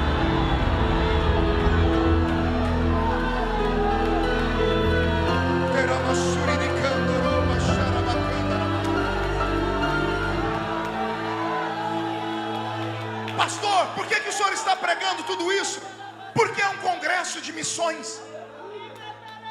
Não há outra mensagem que o missionário deva pregar a não ser essa: o Cristo dos evangelhos. Estamos caminhando por um caminho sem volta. Estamos nos adaptando, pastor, a um estilo de culto moderno que é muito perigoso. Para atrair as pessoas, nós temos que fazer uma propaganda do nosso Deus como se o nosso Deus fosse o gênio da lâmpada, que você esfrega a lâmpada, ele aparece e realiza todos os desejos. Como é que um crente atrai um amigo para vir à igreja hoje? Vamos lá que meu pastor vai orar e a sua empresa vai funcionar, o seu casamento vai ser unido de novo, o seu filho vai ter isso. Estamos fazendo uma propaganda. Não que Deus não possa fazer isso, Deus pode fazer isso e muito mais, mas essa não é a intenção primária. Um dos apóstolos escreveu assim: o homem que espera em Cristo somente nesta vida é o quê? O mais miserável dos homens. Por que esperar em Cristo só nessa vida? Esperar em Jesus só para Ele te curar? Esperar em Jesus só para Ele te alimentar? Esperar em Jesus só para Ele te dar uma roupa bonita? Só para você ter um emprego bom? Só para o seu filho poder passar na faculdade? É muito tacanho isso. É muito egoísmo nosso. O cristianismo não é uma religião para esse mundo. O cristianismo começa aqui e reflete para a eternidade. Sabe qual é a esperança do cristianismo? É saber que tudo que fazemos aqui, como diz o ator do filme Gladiador, o que fazemos nessa vida reflete para a eternidade. E é bem isso. Eu não estou aqui para te alegrar. Eu não estou aqui para você sair daqui do culto e me dar uma nota. Ele prega bem ou não prega bem, ele já foi melhor. Eu estou me lixando por que você pensa. Eu estou aqui para te dar um caminho. Eu estou aqui para te anunciar um evangelho. Pastor, mas eu queria ouvir uma mensagem que massageasse o meu coração. Não venha em culto assembleiano para isso. Vai em qualquer outra igreja por aí. Você quer uma mensagem que te deixe mais leve? Digita na internet Pablo Marçal. Digita lá Tiago Brunet. Não, você quer chorar? Digita lá o nome daquele garoto que prega sentadinho no banco com a perninha cruzadinha assim, com óculosinhos no rosto, sendo assim: fofinha! Lindo! Quer autoajuda? Vai ouvir eles. Isso aqui é um púlpito. Isso aqui não é um picadeiro. E eu não sou palhaço nem animador de plateia. Eu ainda sou um profeta do Deus vivo. Eu não falo o que você quer ouvir. Eu falo o que você precisa e vai ouvir. Por quê? Porque eu tenho um compromisso com aquele que está voltando. E se ele voltar hoje à noite, e daqui de dentro e aí fora, só 2 crentes subirem para o céu ao toque da trombeta, um eu tenho certeza que sou eu. Quem é o outro? Vem atrás, deixa eu... Então reage, pelo amor de Deus.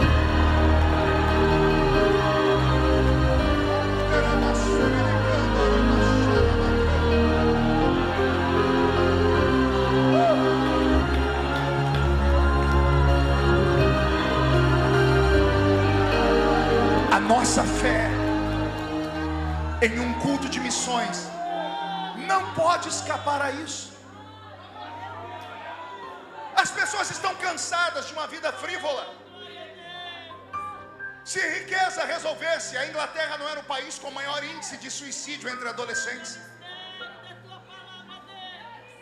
Se história fosse suficiente, Portugal não tinha no Algarve o maior índice de suicídio de pessoas da melhor idade. Se tecnologia funcionasse, no Japão não teríamos os Therians. Sabe o que é Therians? Meninos e meninas que se sentem animais. Essa semana eu assisti um vídeo de uma menina que implantou uma cauda de gato nela. A raça humana está completamente perdida. E a culpa é nossa. Ano passado eu preguei em 16 países da Europa. Fiz um estudo e saí de lá apavorado. Boa parte dos países europeus estão sendo islamizados. O Islã está tomando conta. Imagine você que é a Inglaterra de John Wesley, o pai do avivamento. John Wesley, o homem que despertou os Estados Unidos. E os Estados Unidos na década de 60, 70 e 80 enviaram missionários para o mundo inteiro, que veio da Inglaterra. A Inglaterra hoje, as 10 maiores prefeituras das 10 maiores cidades são governadas por prefeitos muçulmanos, incluindo Londres.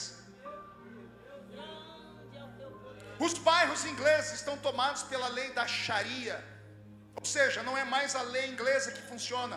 Os muçulmanos cercam seus bairros e lá eles executam. É como se fosse o tribunal do crime. Como é que o país que deu missionários ao mundo agora está sendo islamizado? A falência do cristianismo. Primeiro, porque o nosso cristianismo, ele é pacífico, passivo, e a gente engole tudo. As pessoas vêm bater, mas não, a gente não é de briga, a gente aceita. Nós vamos aceitando, vamos nos curvando, até mostrar as nossas vergonhas. Em nome dessas coisas, o país está virado do avesso. Em 2013, quando eu enfrentei sozinho o movimento LGBT, muita gente riu de mim. Teve crentes aqui dentro, que nem crentes eram na época, que debocharam de mim. Alguns tiveram vergonha de saber que eu era seu irmão. Eu avisei. Passou o tempo, olha o que nós estamos passando hoje. Olha o que nós estamos passando hoje. A família Valadão teve que sair do Brasil por causa de processos com o movimento LGBT. E outras coisas mais. Eu avisei. Mas a igreja, não, pastor, estamos orando por você. Usa uma oração como fórmula para esconder a sua covardia. Covardia. Por que ninguém fala mal de muçulmano? Por que ninguém faz piada com muçulmanos? Você sabe a resposta, né? Eles não aceitam, eles matam as pessoas. Eles partem para cima, aí são respeitados. Aí o crente aceita tudo. Começou na Suécia. Tem versículos da Bíblia que foram arrancados da Bíblia porque não podem ser citados. Trouxeram para o Brasil. Daqui a pouco nós não vamos mais poder pregar aqui. Vocês viram o que aconteceu com o humorista Léo Lins essa semana? Ele estava em um show pago, trancado. Alguém colocou na internet, a juíza deu voz de prisão de 8 anos a ele, dizendo que saiu de dentro do espaço e foi para a internet. Quem tem controle na internet? Eu estou pregando uma coisa aqui, alguém filma e põe na internet. Eu sou preso por causa disso. E por quê? Vivemos isso? Porque o cristianismo não tem identidade. Eu sentei com alguns velhos europeus e eu fiquei apavorado. Eles me disseram, pastor, não são apenas os muçulmanos que têm muitos filhos. Os europeus homens estão se convertendo ao Islã. Eu falei, por quê? Porque o Islã ensina assim para eles: quer voltar a ser o líder da sua casa? Quer voltar a ser o cabeça da sua família? Ah, mas e o feminismo? O feminismo não toca no Islã. Ah, mas quer que os seus filhos voltem a te respeitar? Ah, mas tem a lei da palmada. A lei da palmada não funciona no Islã. Quer voltar a ser o homem da casa? Quer voltar a ser respeitado? Se converta ao Islã, que Allah vai te dar. E há uma conversão em massa na Europa aos muçulmanos, porque nós como cristãos falhamos porque trocamos a cruz por dinheiro. Temos o ouro e a prata, não temos mais o levanta e anda. Temos câmeras de TV, temos luzes da ribalta, temos equipe de mídia, temos as coisas mais importantes para esse mundo moderno, mas não temos mais alguém sendo curado de dor de dente, dor de cabeça, pelo menos. Não temos mais sinais, nem prodígios e nem maravilhas, porque as palavras dele já não fazem mais efeito dentro de nós. Quem sabe Deus não escolheu a antiga Ipaba para promover um avivamento em Minas Gerais inteira? Quem sabe o Senhor não trouxe um velho pregador aqui só para te despertar e falar assim: eu não perdi o controle, diz o Senhor. Eu só preciso de alguém que entregue a sua vida para mim e tenha coragem de me deixar usá-lo. Se Deus encontrar aqui dentro desse congresso pelo menos 10 homens ou 10 mulheres cheios do Espírito Santo, nós vamos mandar embora de Ipaba Zé Pilintra, Zé Pilantra, Chucaveira, Tranca-Rua, Preto Velho, obra de feitiçaria pesada. Não vai ter homem na terra, demônio no inferno, nem anjo no céu capaz de parar a marcha dessa igreja. Alguém concorda comigo? Então levante a mão direita para o céu e chacoalhe ela. Coloque a mão no ombro de quem está do seu lado, por favor. Agarra a criatura para mim. Ó, tem gente que nem para me obedecer presta, ô racinha ruim. Agarra o ombro dele aí, filha. Isso. Agarrou? Chacoalha a pessoa até ela ficar irritada agora. Não, chacoalha. Chacoalha ele. Se ela não chacoalha você, você chacoalha ela. Chacoalha. Diga: Deus te trouxe aqui para isso. Sacode, sacode. Diga: para isso. Deus te trouxe hoje aqui para te dar um sacode nessa noite. Deus vai sacudir a sua casa, a sua família, o seu casamento, os seus filhos. Deus vai sacudir a sua igreja, o seu departamento, o seu ministério. Deus vai sacudir a sua história. Deus vai te dar palavras de revelação. Vai haver um avivamento nas Minas Gerais.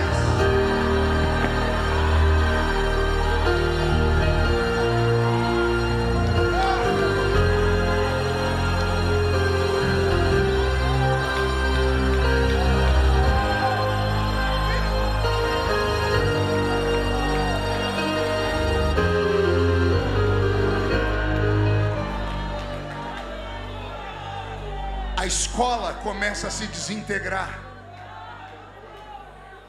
O professor que era aplaudido agora começa a ser questionado. Jesus começa a perceber que aquele povo está viciado em milagres. E o mais importante que ele veio fazer não foram milagres, foi mudar o coração, mudar conceitos e valores dentro deles. Depois que ele começou a dar palavras pesadas, a multidão desapareceu. Começou a andar perto dele alguns. Um dia ele perdeu a paciência e deu um grito: não quero mais vocês perto de mim. Se for para correr atrás de mim só pelo que eu tenho para dar, vão embora. E ele saiu andando sozinho. Ele está andando, ele parou e escutou passos atrás dele. Ele olhou para trás, tinha um grupo. Dos milhares, sobraram 12. Ele olhou para os 12 e disse assim: e vocês não vão embora também? Aí o líder deles disse assim: e para quem iremos nós?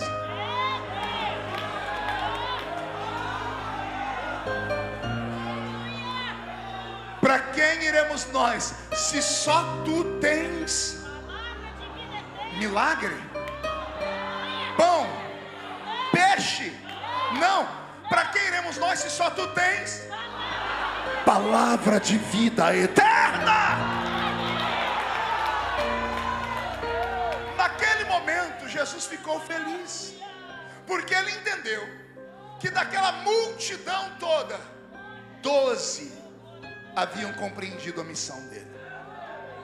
Quem entendeu tudo até aqui, diga amém. Roberto, mude a música. Chegamos em João 14. 3 anos e meio depois, eles acordaram e disseram: qual é a aula hoje, Rabi? E o Rabi disse: hoje não tem aula, hoje é dia de formatura. Como assim? 3 anos e 6 meses ao meu lado vale por uma faculdade de 4 anos. Sim ou não?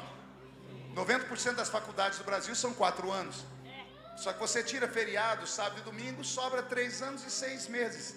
Eles caminharam com Jesus 3 anos e 6 meses todos os dias, manhã, tarde, noite e madrugada.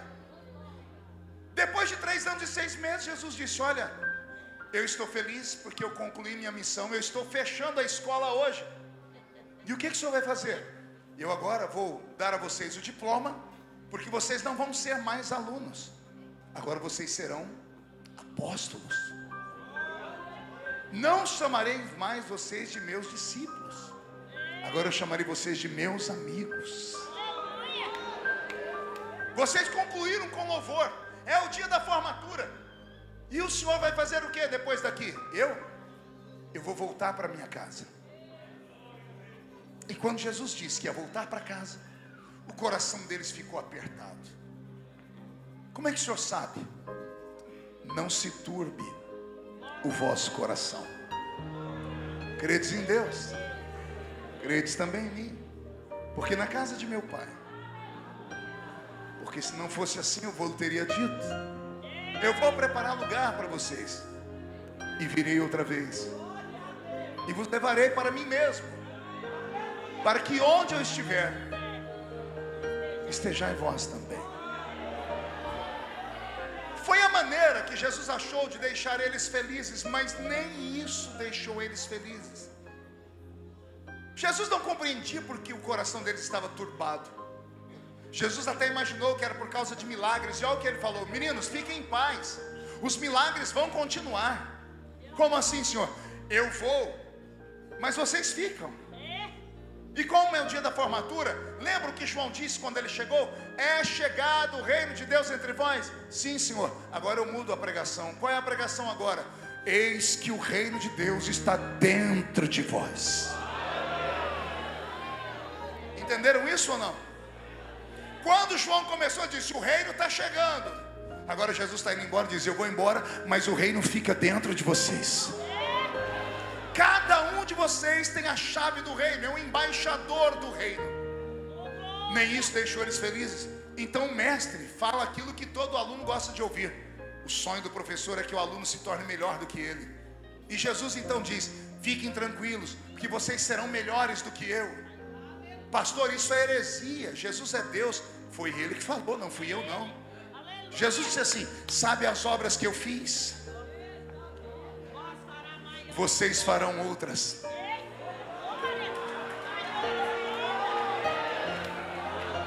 Eu fiz coisas grandes, mas vocês farão obras maiores do que essas. Isso aqui é terrível isso, né? Ele tirou o morto de 4 dias da tumba e está dizendo: o que eu fiz não se compara ao que vocês vão fazer. Se tirar o morto de dentro da tumba é fichinha perto daquilo que cada um de vocês irão fazer. E mesmo tendo falado essas coisas, eles não se alegraram. Então Jesus teve que entrar dentro da mente deles para poder entender o porquê que eles estavam tristes. E aqui eu quero muito a sua atenção, porque é o encerramento. Para entender, eu tive que me colocar entre os 12. E eu queria convidar vocês agora. Vocês teriam coragem de fazer uma viagem comigo e ir lá para perto dele agora? Então imagine a cena. É um bosque. Você está acordando aqui deitado em cima de um saco, em cima de peles. Do seu lado está Pedro, Tiago, João, André. Ali tá Tadeu, tá todo mundo, a turma toda tá ali. Aí você olha do outro lado, tá ele esquentando café. Oh, glória. Sabe, eu cresci vendo o Cristo histórico, né, dos filmes antigos. Eu gosto dele, mas eu gosto do Jesus do The Chosen. Quem já assistiu a série The Chosen? Eu amo aquele Jesus, porque ele é muito para frente. Ele é muito querido, ele é sorridente, ele é igual a gente. E eu creio que Jesus era exatamente como ele, porque ele veio aqui experimentar a nossa vida. E para experimentar a nossa vida, tinha que ter as nossas emoções. Imagina aquele Jesus de Chosen. Você está olhando para ele, ele olhando para você, dizendo assim: bom dia, tudo bem? Tudo bom? Como é que está o café? Já está pronto. E aí você perguntando: qual é a aula hoje? Ele diz: hoje não tem aula. Por que não? Porque hoje é o dia da formatura. Era para ser um dia feliz. Quem aqui já se formou primeiro grau, segundo grau? Ninguém? Todo mundo é analfabeto aqui? Eu perguntava: quem aqui já formou primeiro grau, segundo grau? Você lembra do dia da formatura? O dia da formatura é um dia de muita alegria. Você olha para aquela prova daquela professora possessa por Satanás. Eu tinha uma professora na escola que eu tenho 52 anos, até hoje eu sonho com ela. E eu acordo assim, com um calafrio, dizendo: meu Deus, perdi a prova, perdi a prova. Minha mulher tem que me... Calma. Falei: nossa, aquele demônio me atormentando depois de 30 anos. Traumas que ficam. Escola deixam traumas. Em compensação, deixa alegrias também. Você lembra do seu melhor amigo, da sua melhor amiga? Quem aqui não tem lembrança de escola? O dia da formatura é o dia que você põe tudo isso num canto e diz assim: venci. É um dia de alegria. Os discípulos não entenderam. Para eles era um dia de tristeza.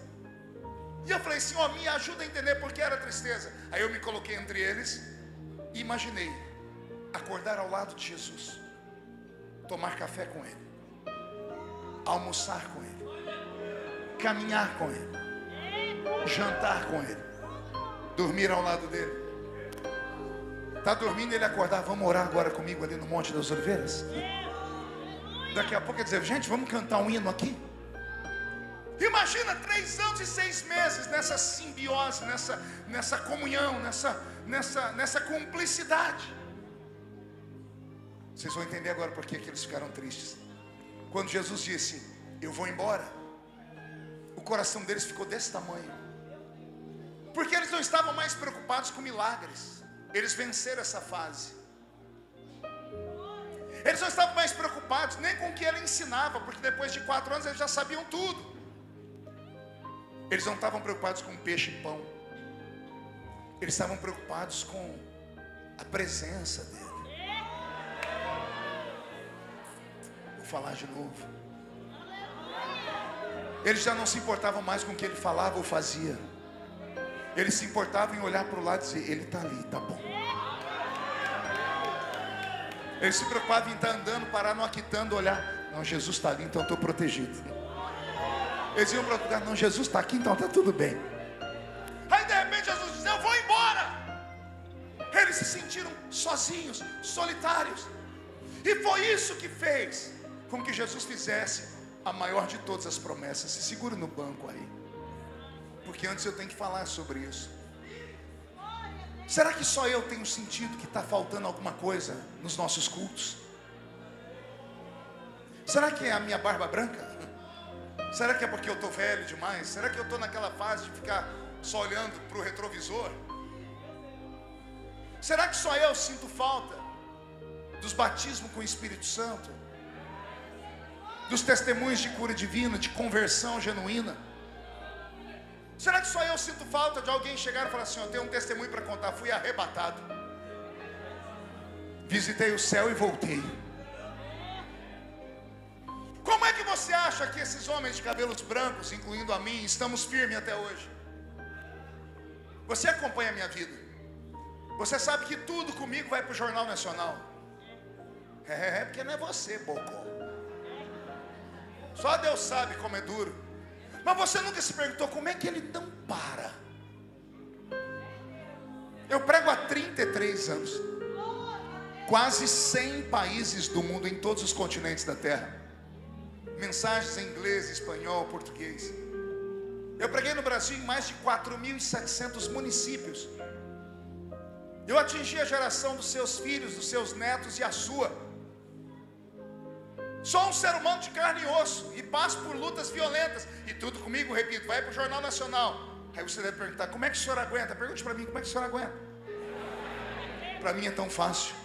Os meus pés fincados numa rocha.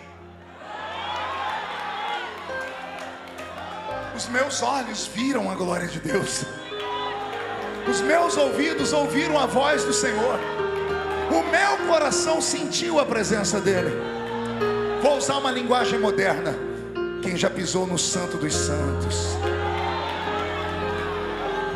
em outro lugar não consegue viver. O que foi que me deu sustância, habilidade e força para chegar até aqui? Foi porque desde criança eu me converti numa igreja pentecostal. Primeiro culto, eu sentado naquele banco, um rapaz do meu lado. Final do culto eu perguntei para ele: a sua mãe é dona de uma floricultura? E ele falou: por quê? E ele falou: porque... E eu falei para ele: porque você falou samambaia, samambaia, samambaia o culto inteiro.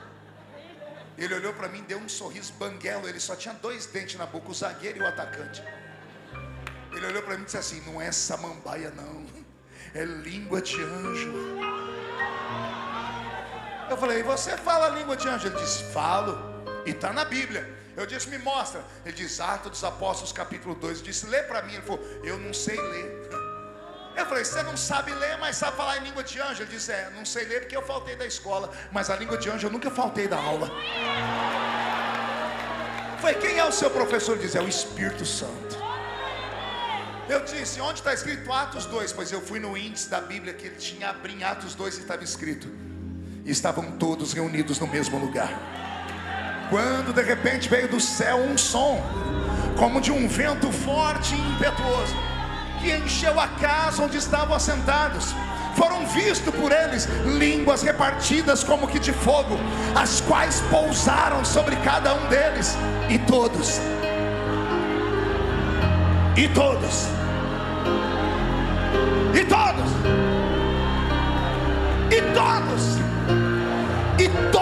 foram cheios do Espírito Santo e começaram a falar em outras línguas, conforme o Espírito Santo lhes concedia que falassem.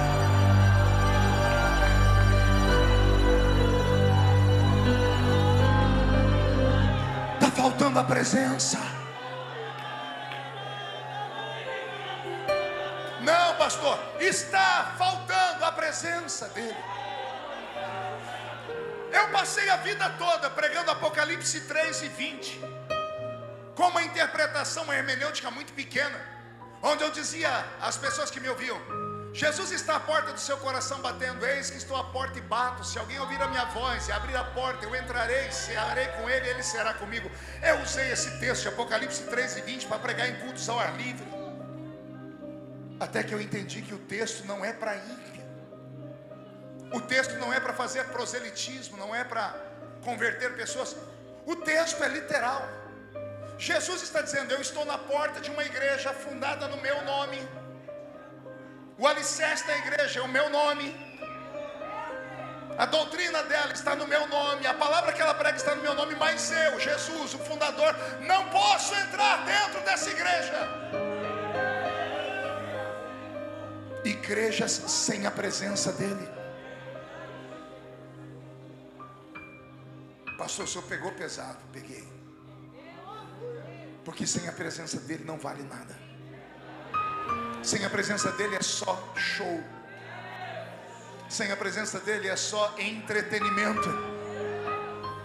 Sem a presença dele é só mais uma reunião onde as pessoas vão falar: nosso cara falou bem, nosso cantor cantou bem.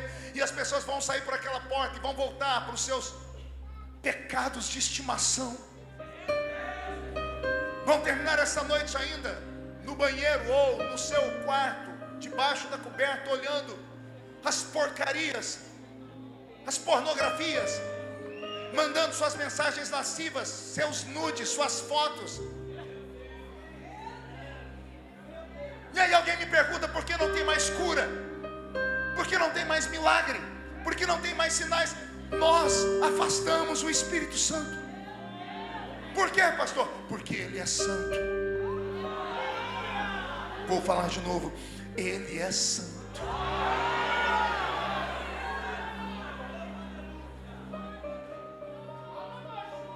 Na minha geração, nós tínhamos referências. A gente queria ser pastor, as meninas queriam ser cantoras. Pergunte ao seu filho o que ele quer ser hoje, e não se assuste com a resposta. Pergunte à sua menina o que ela quer ser hoje. Eu participei de um debate dia desses, onde os seminários teológicos do Brasil estão se adaptando a treinar pastores que preguem mensagens que tenham no máximo 20 minutos. A regra será não poder pregar mais do que 20 minutos. Por quê? Porque a geração milênio, a geração mais nova, não tem paciência, nem poder de cognição para parar e prestar atenção. São ansiosos demais, querem tudo rápido. Também pudera, tudo é na ponta do dedo, tudo é rápido. 10 segundos, 15 segundos, 20 segundos. Um vício na mente. Nossos filhos estão travados. A inteligência artificial aleijou a nossa memória. Ninguém mais pensa, ninguém mais trabalha. Estamos entrando num ritmo frenético de destruição em massa. E a igreja quer se adaptar a isso. Está escrito: não vos conformeis com esse mundo, nem com aquilo que no mundo há. Ainda há um remanescente, e o remanescente está aqui dentro, está aí fora nessa noite. E se Deus está nesta palavra, que Ele visite você agora, que esta presença te visite agora. Vou repetir: não dá para ficar num culto sem a presença dEle. Já estou encerrando. Eu vou deixar um rei conversar com vocês agora, um rei famoso.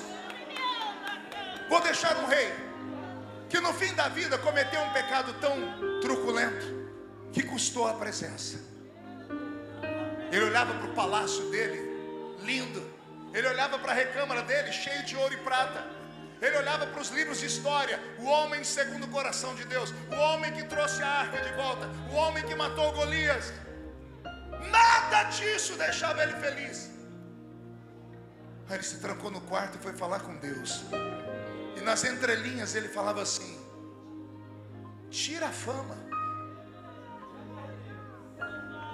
tira o reino, tira a riqueza, só não retires de mim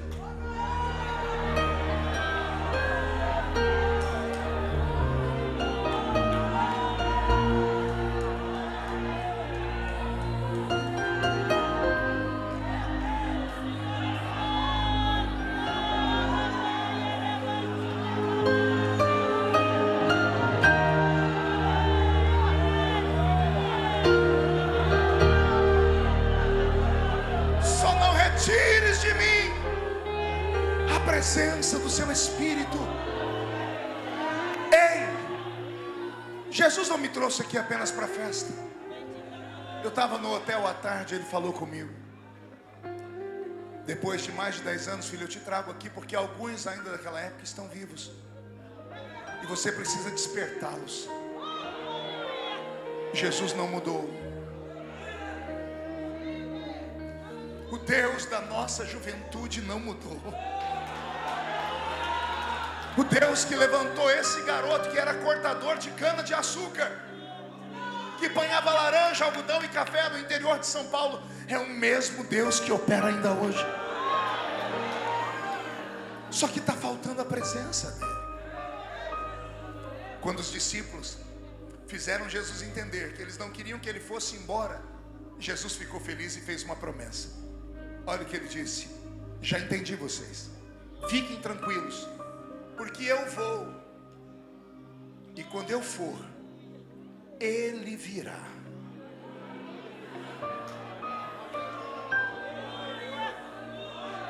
Como assim, Senhor? Eu vou, mas não vos deixarei órfãos. Enviarei para vocês o Espírito da verdade, que o mundo não pode ver porque não conhece, mas vós o conheceis. Jesus disse: eu vou e vou enviar um outro Consolador. Novo Testamento, escrito na língua grega, outro Consolador significa: vou mandar para vocês alguém que é gêmeo meu, um irmão gêmeo. Ele quis dizer: eu vou, mas o que eu vou mandar para vocês é idêntico a mim. Ele não é maior do que eu, tampouco é menor do que eu. E quando ele vier, ele vai se aproximar de vocês. E aí tem duas palavras. Primeiro, ele estará convosco. E depois ele estará em vós. Primeiro, com vocês. Depois, em vocês. Isso aqui é um mistério. Jesus está dizendo: eu entendi, vocês não querem ficar sem a minha presença, então eu vou enviar alguém que vai fazer a minha parte. Ele vai estar com vocês. Mas quando ele chegar aqui, vocês vão ter que conquistá-lo. Vocês vão ter que fazer amizade com ele. Por quê? Porque amizade se conquista, intimidade leva tempo. Nós somos íntimos porque eu estou com vocês há 3 anos e 6 meses. Agora, quando ele chegar aqui, vocês vão ter que convencê-lo. Fechou? Fechou. E aí Jesus enviou para cá o Espírito Santo. Amém? Eu preciso de aquele moço ali atrás, aquele de você de camisa preta. Você pode vir aqui? Vem cá me ajudar. Rapidão, rapidão. Vem cá. Pega aqui na minha mão. Fica aqui do meu lado, ó. Ele estará convosco. Estar convosco é mais ou menos isso. O Espírito Santo pega na sua mão. Vamos para a escola? Bora lá.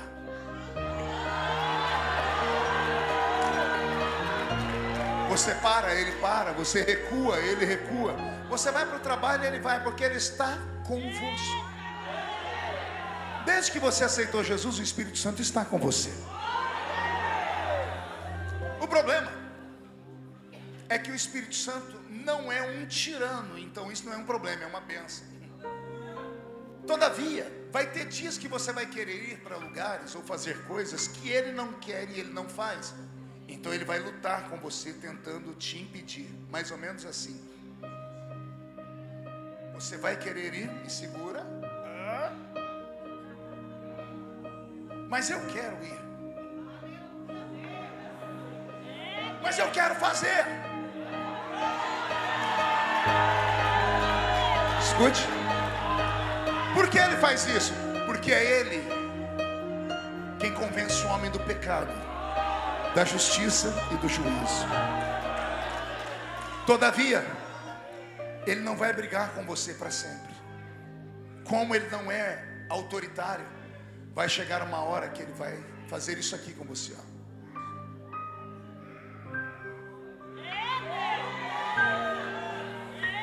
Por quê? Porque tem lugares que você vai que ele não pode ir. Tem coisas que você vê que ele não pode ver. Tem coisas que você toca que ele não pode tocar. E aí, você caminha sozinho. Mas o desejo de Deus não é esse. Jesus disse: primeiro ele estará convosco. Aí Jesus disse: mas ele estará em vós. Com é assim. Em é mais ou menos assim.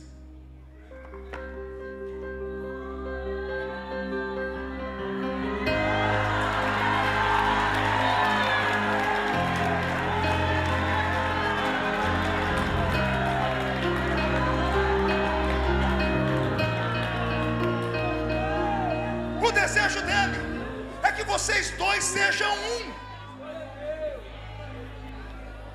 Aqui está o segredo. Por que aqueles crentes da roça oravam e Jesus curava? Aqueles homens e mulheres que não sabiam ler nem escrever, porque o Espírito Santo não estava só com eles, estava dentro deles. Como é que o Espírito Santo vem morar aqui dentro? Quando a gente atinge um nível de santidade. nossa geração está longe disso. A nossa geração, o máximo que tem é Ele do lado. Porque nós entristecemos e ferimos o Espírito Santo todos os dias. E é por isso que os cultos são desse jeito, oscilam. Tem dia que está tudo bem, tem dia que desaba tudo. Tem segredos que a gente só vai descobrir se a gente se aprofundar. Agora, se Ele estiver em nós, olha mais ou menos o que acontece. Fique em pé de novo. Fica do meu lado. Mão esquerda na minha cintura. Segura firme. Firme na cintura. Mão direita em cima da minha mão direita. Fecha os dedos. Fica com a mão molinha. Pé direito. Pé esquerdo. Segura firme na minha cintura. Vamos andar.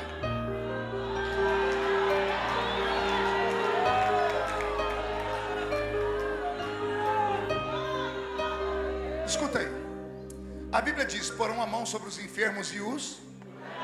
Olhe para a sua mão agora. Você acha que essa mão aí cura alguém? O que você está vendo aí? Anel, esmalte, olho de peixe, calo, unha encravada. Você acha que essa mão aí cura alguém? Mas a Bíblia diz: porão a mão sobre os enfermos e os curarão. Tem um segredo. Pergunte qual? Se Ele não estiver com você, mas se Ele estiver em você, quando você vai colocar a sua mão sobre o enfermo, não é uma mão sozinha que vai.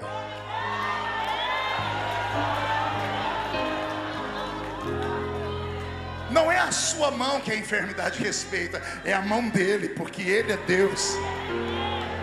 Entendeu isso, crente? Chega mais para trás, levanta, segura na minha cintura, levanta o pé direito, equilíbrio. A Bíblia diz: onde a planta do seu pé pisar, eu te dou por herança. Você acha que é esse pé chulezento aí, cheio de frieira, unha encravada, joanete? Você acha que é esse pé aí que os demônios territoriais respeitam? Não, é que quando você pisa, Ele pisa com você. Quando você expulsa um demônio,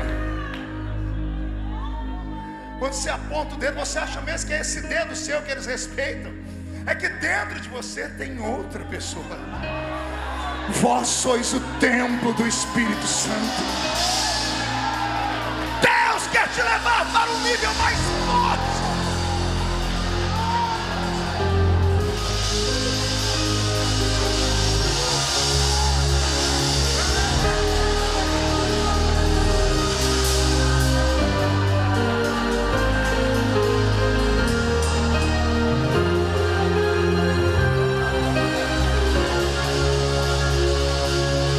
Fica de pé comigo, igreja.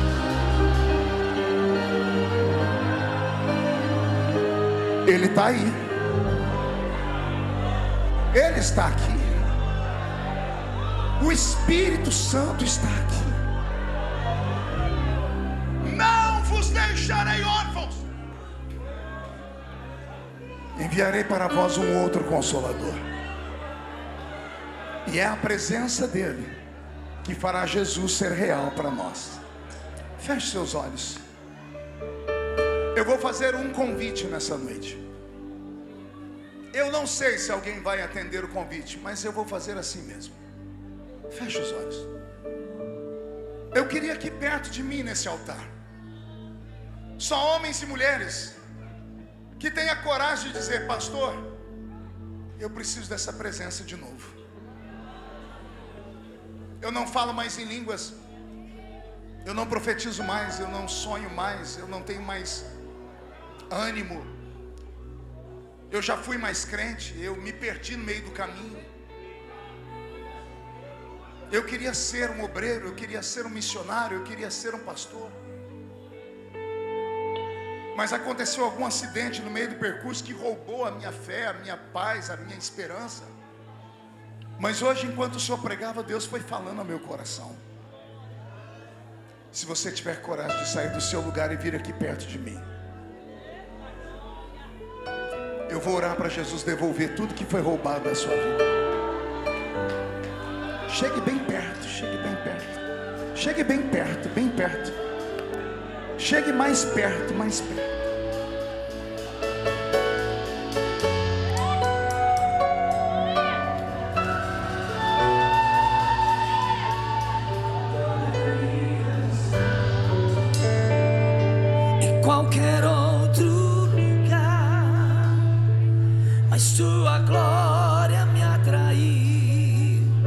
tua presença me atraiu.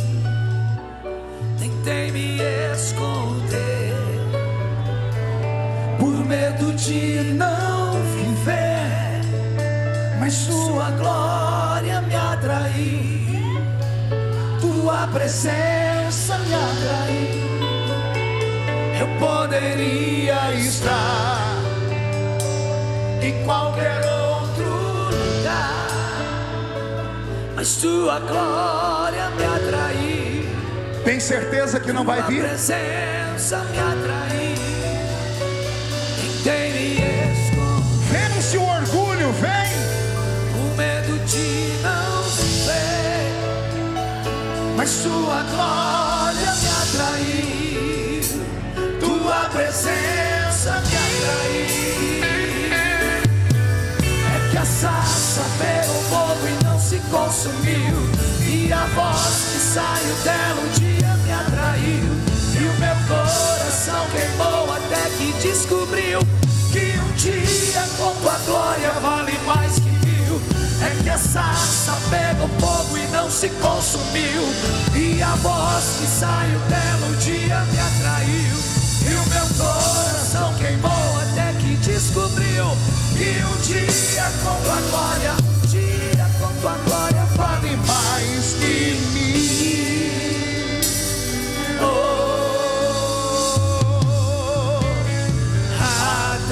Atraídos pela tua presença, não me vejo sem a tua presença. Canta aí, Saba.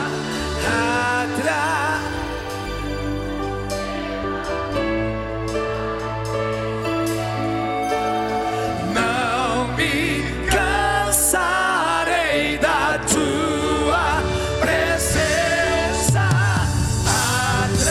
atraídos pela tua presença. Não me vejo sem a tua presença, atraídos pela tua presença. Não me cansarei da tua. É que a sarça pegou fogo e não se consumiu, e a voz que saiu dela um dia me atraiu. E o meu coração queimou até que descobriu que um dia com tua glória vale mais que mil. É que a sarça pegou fogo e não se consumiu, e a voz que saiu dela um dia me atraiu.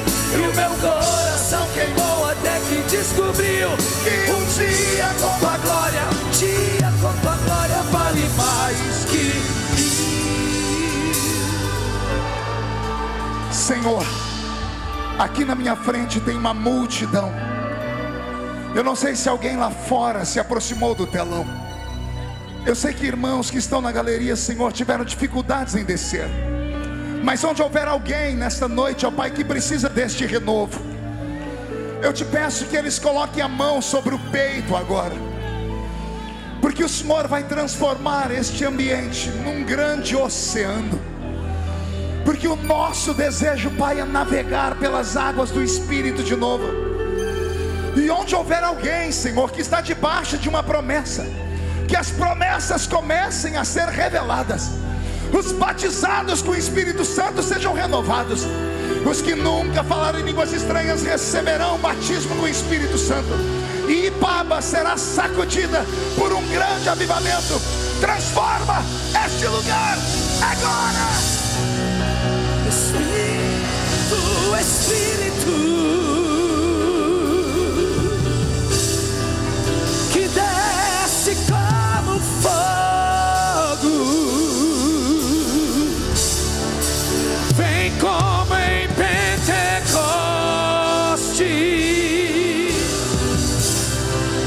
e enche-me de novo.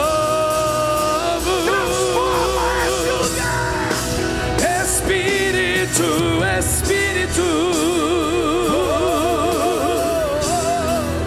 que desce como fogo, vem como como em Pentecoste,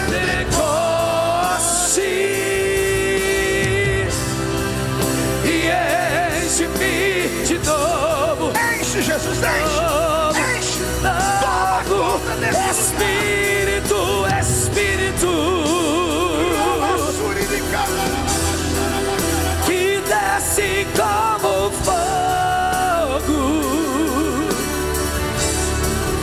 vem como em Pentecoste,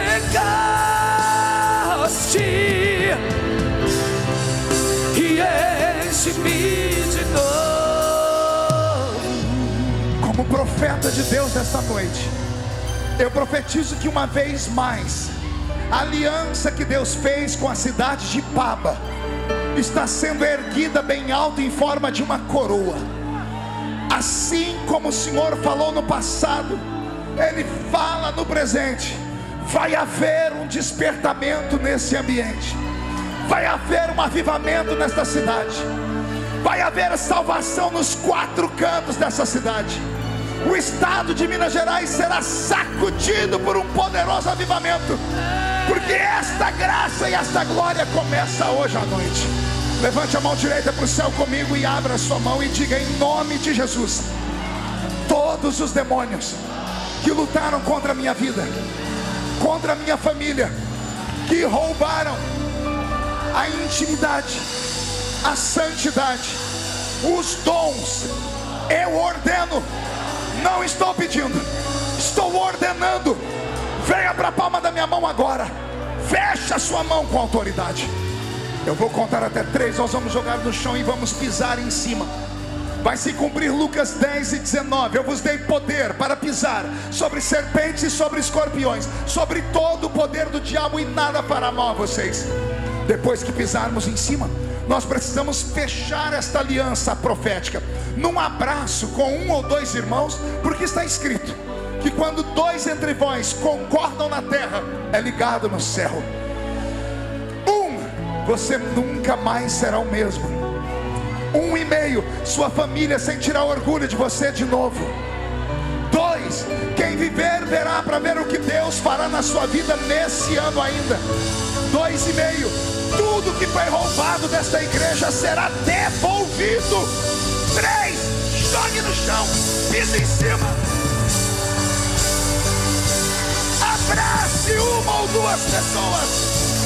E eu não sou daqui, pra casa voltarei. Ele vem me buscar e com ele eu irei. Eu não sou daqui, pra casa voltarei. Ele vem me buscar e com ele eu irei. Em breve Jesus no céu vai aparecer, e todo joelho se dobrará, e toda língua confessará. Mas a igreja será arrebatada num piscar de olhos, acontecerá. Mas a igreja será arrebatada num piscar de olhos, acontecerá.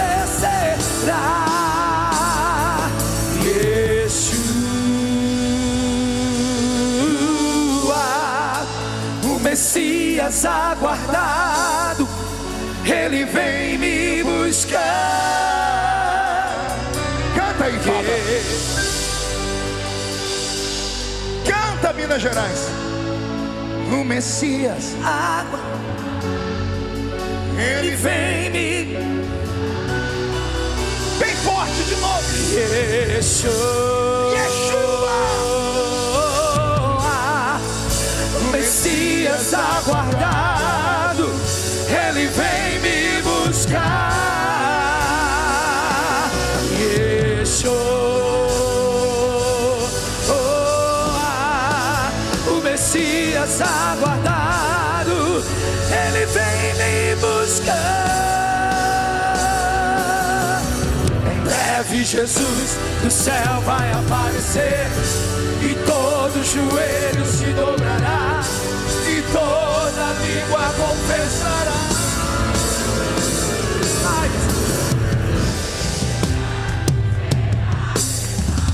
Esta é a igreja do arrebatamento.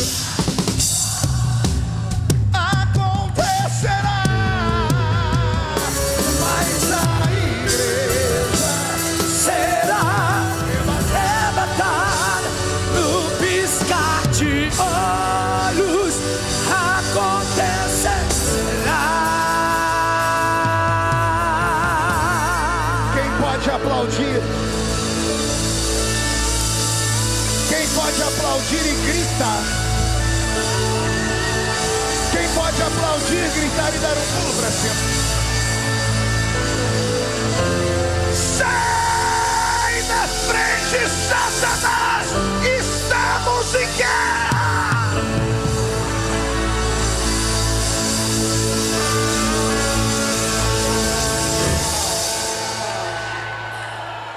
Amém. Murche a barriga e estufe o peito. Olhe nos olhos da criatura que está do seu lado. Se o olho dela não estiver vermelho, enfie o dedo no olho dela, por favor. Diga para ela assim: você entendeu? Sem a presença dele, não vale a pena. Feche os olhos mais um minutinho. Pare onde você estiver agora, feche os olhos. Será que tem alguém no nosso meio que há muito tempo não pisava numa igreja e veio hoje atraído pela propaganda, pela oração? E enquanto eu pregava, você dizia: Deus, se tu me amas, fala comigo. Jesus mandou te falar, rapaz, que você ainda vai ser pastora, que a senhora ainda será uma grande mulher de Deus.